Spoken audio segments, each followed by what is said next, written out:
এক গ্রামে হাসান নামে এক ছোট্ট ছেলে বাস করত। সে ছিল খুবই বুদ্ধিমান ও কৌতূহলী।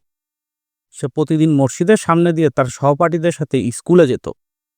একদিন গ্রামের মসজিদের ইমাম সাহেব ঘোষণা দিলেন, যে ছেলে সবচেয়ে চতুর প্রশ্নের উত্তর দিতে পারবে তাকে আমরা পুরস্কৃত করব। সব ছেলে মেয়ে জমায়েত হলো। ইমাম সাহেব প্রশ্ন করলেন, বলো তো, এমন কি জিনিস আছে যা চোখ দিয়ে দেখা যায় না কিন্তু তাছাড়া বাঁচা যায় না? সবাই চুপ, কেউ উত্তর দিতে পারছিল না। হাসান তখন হাত উঁচু করে বলল, ইমাম সাহেব, আমি উত্তরটি জানি। ইমাম সাহেব মৃদু হেসে বলল, হাসান, তুমি কি জানো? হাসান বলল, উত্তরটি হবে নিঃশ্বাস।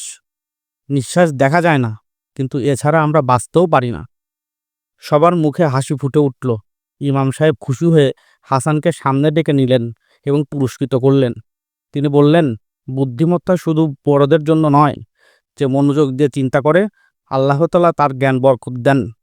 হাসান সেই দিন থেকে আরও বেশি মনোযোগী হয়ে পড়াশোনা শুরু করলো এবং একদিন বড় হয়ে গ্রামের সবচেয়ে জ্ঞানী ব্যক্তি হয়ে উঠল।